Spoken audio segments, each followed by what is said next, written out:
Hello everyone and welcome to Eclectic Book Diary. Today's video is going to be my TBR plan for the month of July.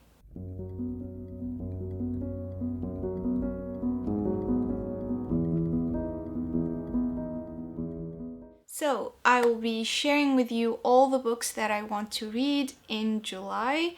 Hopefully I manage to read all of these books, but I have already sectioned these books that I want to read into different categories, so generally I wanted to make it a little bit easier and a little bit clearer. In general, I wanted to set my priorities straight. So let's start with my first category, and that will be the non-negotiable must-reads of this month. Now, there isn't anything that is extremely rigid in my plans, but I really want to make sure that there are a couple of books that I will read no matter what. So even if I switch other books around, the books in this category will not be touched. So I will read them even if I feel like I don't want to read any other books.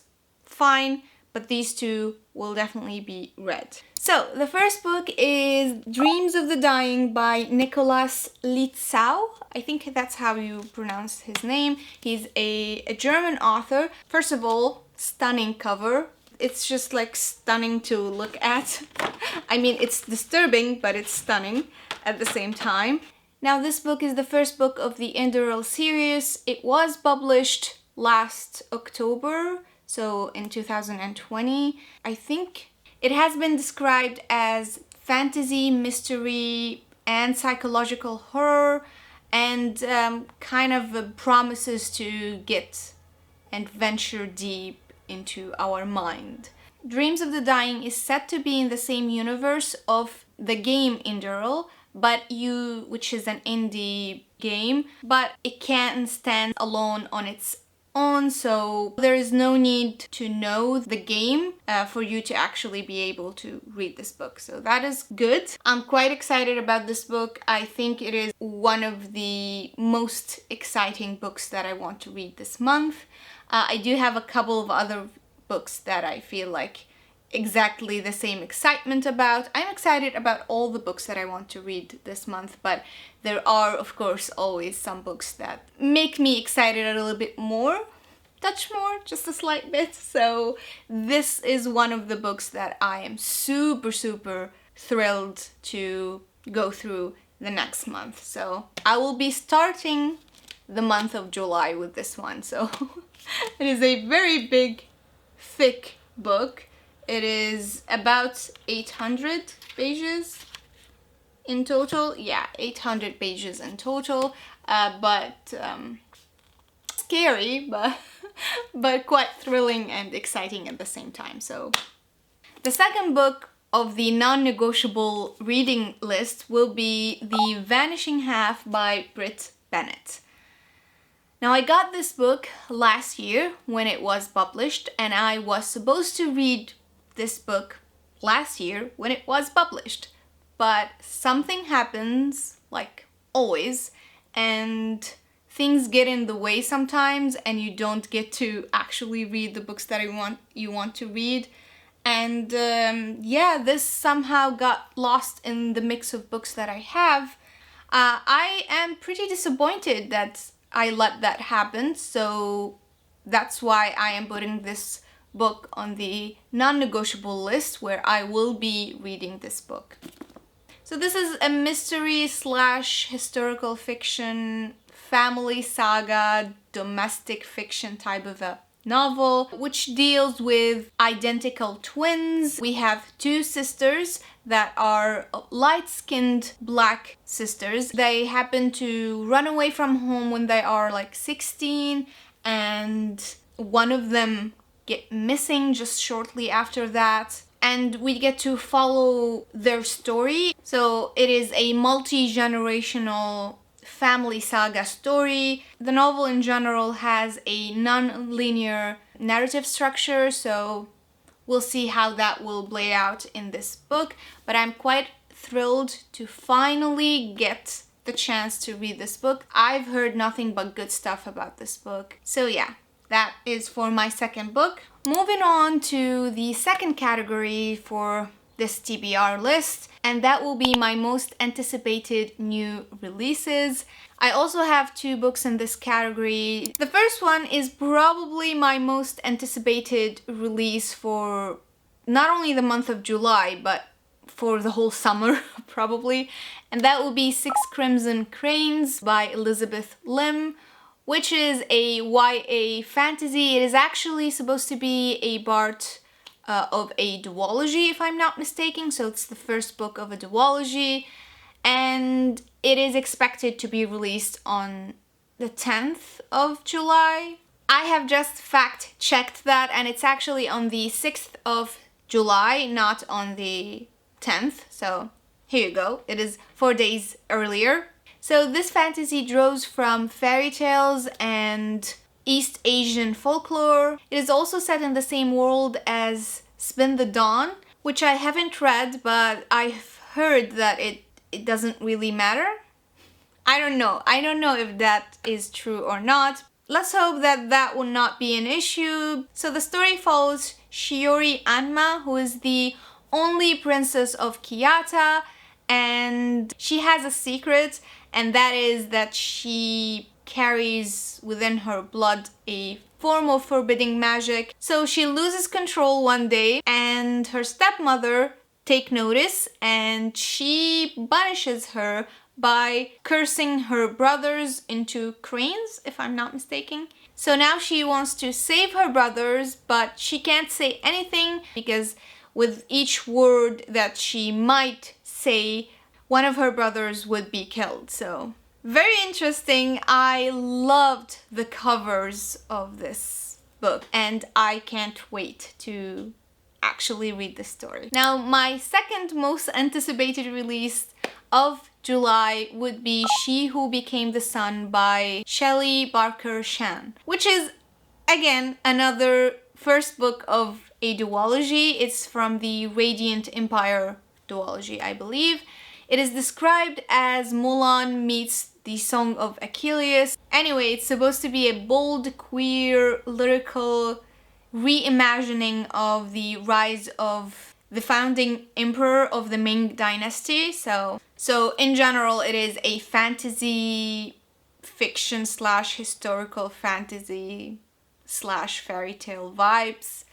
I'm in. I am already super excited for that. Hopefully I could get the book before the end of July, and I will be able to read it during July. So my hopes are up, but you never know. Moving on to the third category, which is my comfort reads.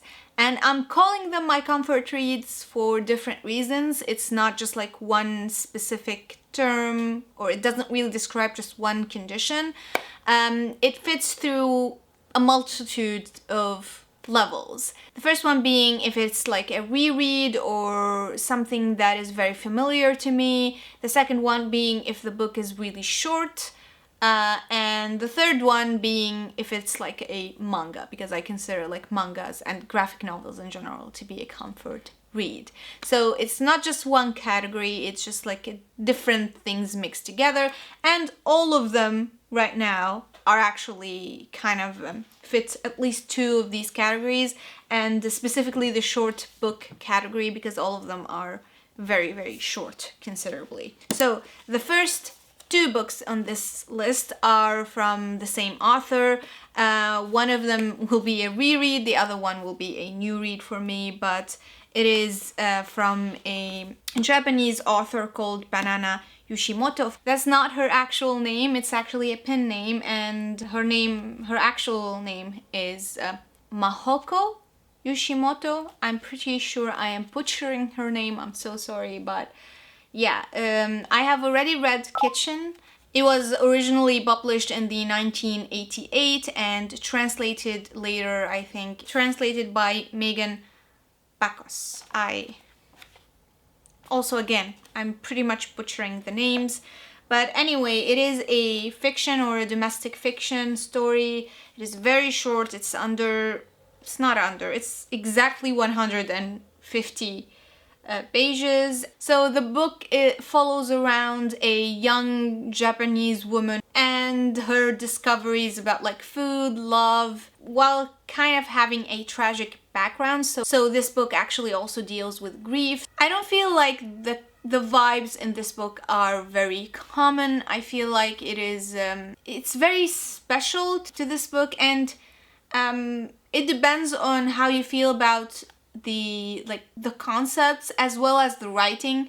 And even though I'm saying that while this is a translated work, so it's not necessarily, I don't think it necessarily have the same impact as the original work, but I still think that this is a good read for me. So I will be enjoying this one. Since I am gonna read this one, I also want to finally read Asleep by the same author.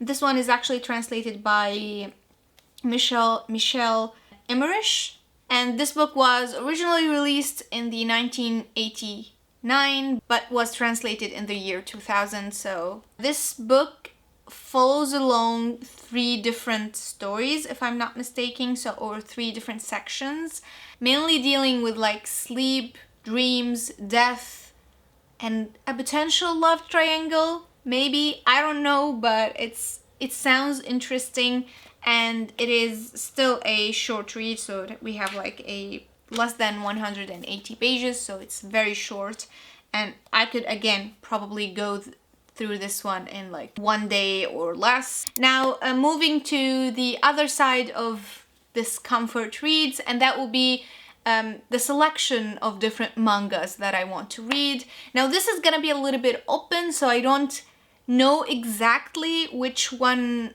I would choose in the moment, but I'm definitely continuing with the series A Silent Voice, which is a Japanese manga written and illustrated by the same author, which I will put right here. I'm not gonna even bother with pronouncing this one. I know I butcher a lot of names, but this one I'm not gonna even attempt. Anyway, the manga has 7 volumes, and I've already finished the first one, and I'm this close to finishing the second one. I am actually 87% through the second volume, so I will be continuing with the third volume and maybe even more than that. Yeah, this is gonna be like one of the manga series that I want to read. I do have The Girl from the Other Side. I have read the first and the second one, and I believed that I read the third one, and I was going to like purchase the other volumes, like the 4th, 5th, and so on. But it turns out that I haven't actually read the third one, which is confusing. I had this like for a while now, and I really thought that I actually read this one. It turns out that I haven't, so I will be reading this one and continuing with it. I am tempted to pick up another manga, and that will be Maid, which is kind of a romantic comedy type of a manga, and I have already watched the anime more than once. A lot of times, actually, I'm gonna confess. Anyway, I have already watched the anime, but the anime like ends in like, there's 1 season only, and there isn't any further information about like what happens after the last episode of that anime, but I'm pretty sure that in the manga things continue on. So I want to read that, but I want to read it in English, and there isn't even 1 edition available in English right now. I'm confused. I live in Germany, so there are available editions in the German language, but I don't want them in German. I want them in English because I watched the anime in both the original like Japanese anime, and I watched the English dub, and I liked both, and I would like to continue on something a little bit more familiar to me, even though English is not my first language, just like German is not my first language. So I don't know why I'm being so picky, but let's say I struggle a little bit with German. My German is kind of rusty, so I prefer to read things in English anyway, but I couldn't find any volume in English right now.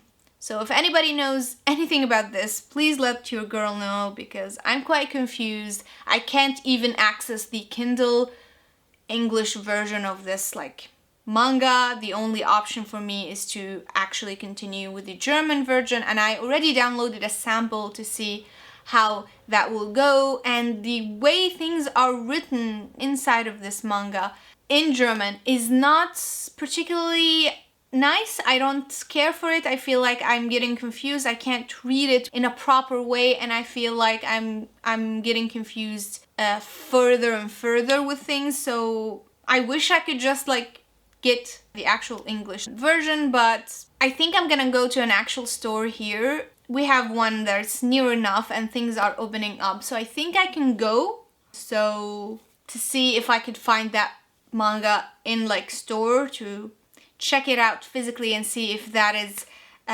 better than the Kindle version, because the Kindle version seems a little bit blurry as well. So we'll see how things will go. And now to the final category of my TBR list, and that would be the optional reads. Now, me calling them optional doesn't mean that I'm not excited to read them. It just simply means that if I didn't get like the time to actually read them, I will forward them to the next month afterwards or something of that nature. So I'm still excited for these books. They're just not a priority right now as the other reads that I have on my TBR. The first one would be The Maiden by Alex Michaelides, and it is technically a new release as well, and it is a mystery thriller suspense story. It was described as dark academia meets Greek tragedy or something like that, and I'm quite intrigued just by those few words, so I think it will be interesting and fun. The second book on this list will be A Dowry of Blood by S.T. Gibson, and I think it is also a fairly new release. It was released early this year, if I'm not mistaken.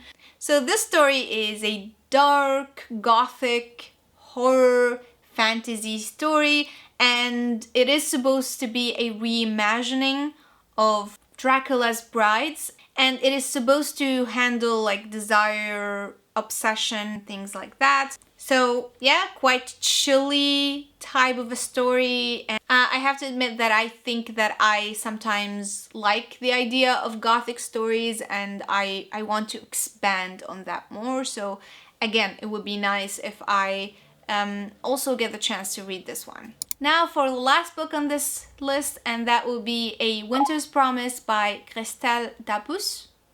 I hope I'm pronouncing her name right. She's a French author. This is the first book of a quartet, the Mirror's Visitor series or quartet. So it is a YA fiction slash fantasy, has also a dystopian vibe to it. The description of this book was quite intriguing. We have a world that has been shattered after a cataclysm called the Rupture, and this caused this world to be divided into many floating celestial islands, and they call them arcs, and the inhabitants of these arcs each has their own special power.